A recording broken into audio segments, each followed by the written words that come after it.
It's a fairly good road all the way up here, and we're at the second campsite, and it's called the Boys area. And the only thing you've got to worry about is that there are timberjinkers coming along the road, B-doubles, and they seem to start up at about 4 o'clock in the morning, 3:30, 4 o'clock in the morning, and there's a wee bit of the trucks going backwards and forth, which is a little bit annoying if you're quiet. And the campsite is not very far from the road, so the dust is a real problem. When it's dry like this, the dust is a real problem. But as campsites go, I think you'll agree. I'll run the camera around and you'll agree it is a really nice spot.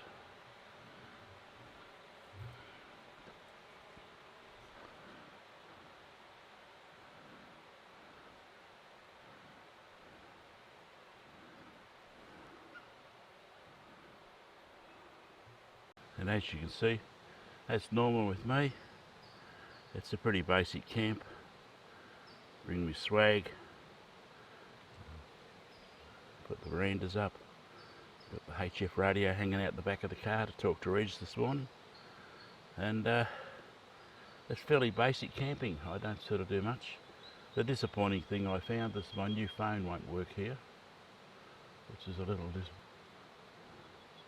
But on the back of the car there, I set up the HF radio on the little shelf, and you can sit at the back of the car there and work with G5RV up above it, and it's up around about, I'd say about 11 metres, probably about 10 or 11 metres in the air, so we're getting a pretty good single out, and we're near enough diagonal to the only power wires that go down the road here, so we're not getting too much interference in it. So all in all, it's a lovely place to camp for a few days.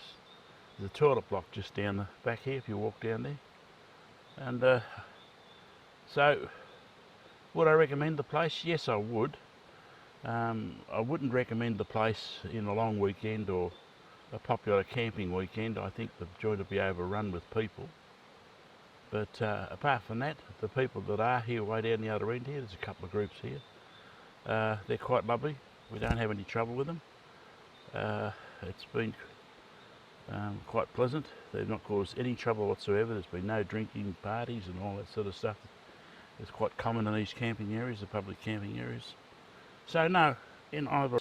This is VK3 AMN, and we're portable up at the Rubicon River, and we're just about to start our 80 metre sked, my regular 80 metre sked, on Thursday morning at 8 o'clock on 3.608 megahertz, and we'll have VK3 COZ should come up, and VK3 ACJ should come up. We've got another couple of hams here today, and it's a sort of a club camp, so we may end up using the club call. I don't know yet, but we'll see how we go. But I'll run a bit of footage off, and you'll be able to see the contact running a G5RV around about 9-10 metres, maybe 11 metres off the ground. Probably about 11 metres off the ground in the trees up here. And it's a homemade G5RV. I'm afraid I'm the old school and I like to make my own gear. I don't like to use commercial gear. But radios nowadays, you can't fix them, can you? You can't see the damn things. So there you go. We're set up at the back of the Hilux, ready to go on air.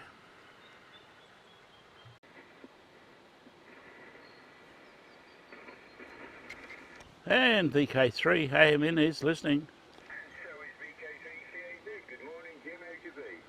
VK3 ATJ. Ah.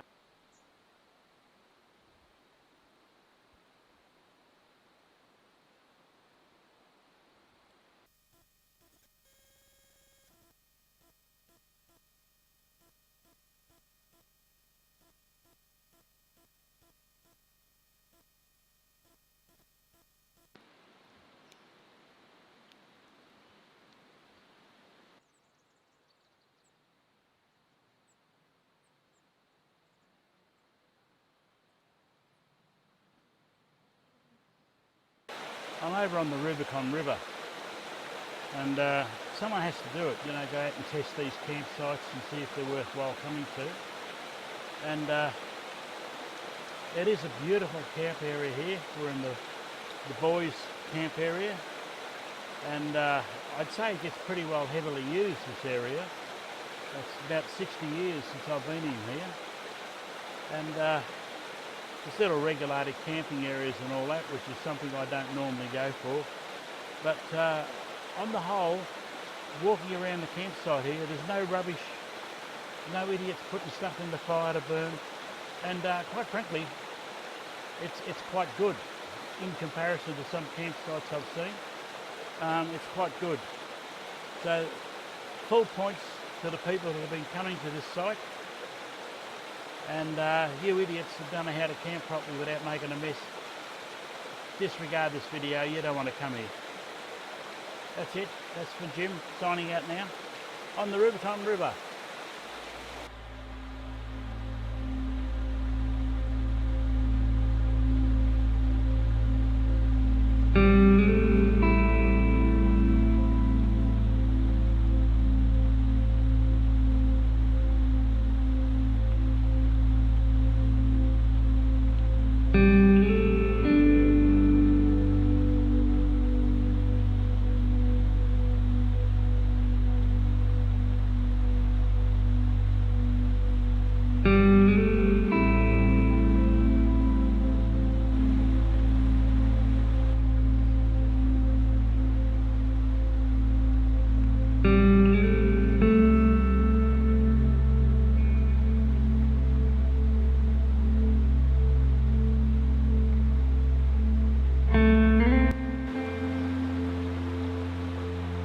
Yep, what a hard way to spend a few days just sitting on the Rubicon River at the boys' camp. What a hard way to spend a few days. Quite warm for this time of year. It's averaging around 16, 17 degrees each night, which is quite surprising. And the water's quite warm too when you get into it. It's not that really cold water you normally have up in the mountains up there. But it has been a very dry summer, very warm summer too. But beautiful place, well worth coming up here, well worth spending a few days.